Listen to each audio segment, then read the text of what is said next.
और आइए बात करते हैं दिल्ली में गैंग रेप का शिकार हुई लड़की की। इस लड़की की हालत स्थिर बनी हुई है, लेकिन डॉक्टर्स ने कहा है कि अगले 10 दिन अभी भी काफी महत्वपूर्ण है।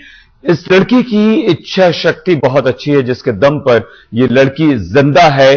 और डॉक्टर्स ने यह भी कहा है कि डॉक्टर्स उसकी सेहत पर लगातार नजर बनाए हुए हैं। कभी कभी ये वेंटिलेटर के बिना भी सांस ले रही है।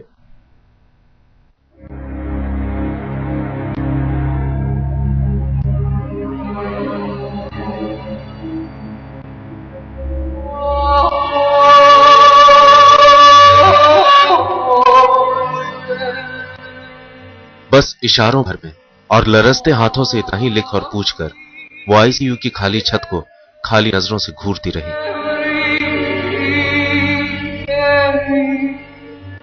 दर्द की कहानी यही खत्म नहीं होती।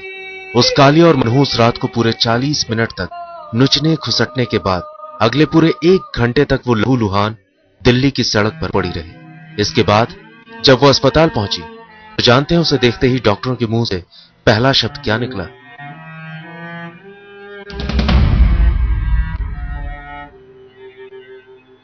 जी हां, 16-17 तारीख की रात को जिस वक्त वो लड़की सफदरजंग के इमरजेंसी वार्ड में लाई गई तो खुद डॉक्टरों को यकीन नहीं था कि वो जिंदा भी हो सकती है। My last 30 years of experience as a surgeon, I am yet to see such grave injury to the intestines in a case of a sexual assault.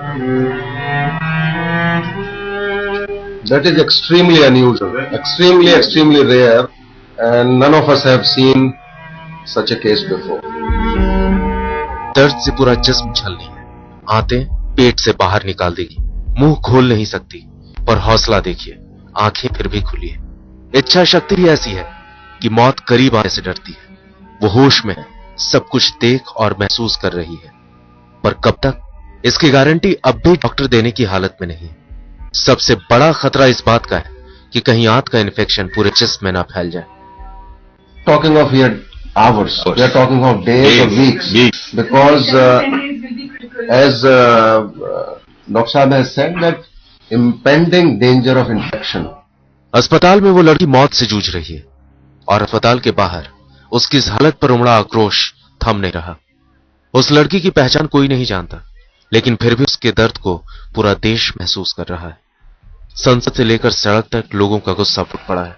पूरे देश में लोग इस वारदात के खिलाफ जंग की मशाल थामे, कहीं मोमबत्ती जलाकर तो कहीं जुलूस निकालकर विरोध प्रदर्शन हो रहे हैं।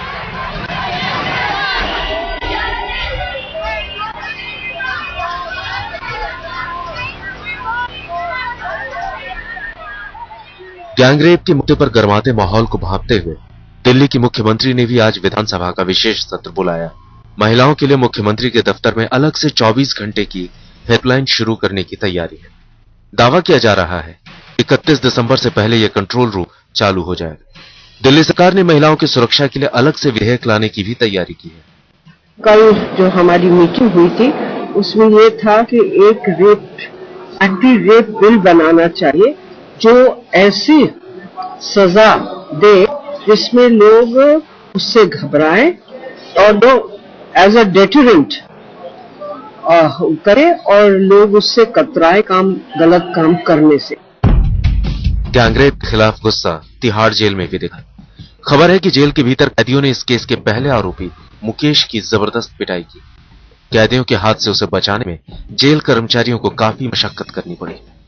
जेल भेजे जाने से पहले मुकेश की शिनाख्त परेड भी हुई।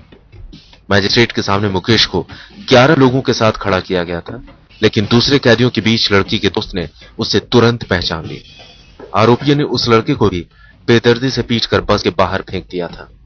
दिल्ली पुलिस को अब भी उन 2 दरिंदों की तलाश है जो गैंगरेप के बाद से ही फरार है।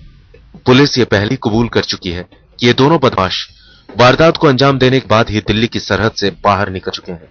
दिल्ली पुलिस उनकी तलाश में यूपी और बिहार के कई इलाकों में छापेमारी कर रही है, लेकिन अब तक उनका सुराग नहीं मिला है। चिराग गुठी, हरदीप और अमरदीप के साथ शिवेंद्र श्रीवास्तव, दिल्ली आज तक।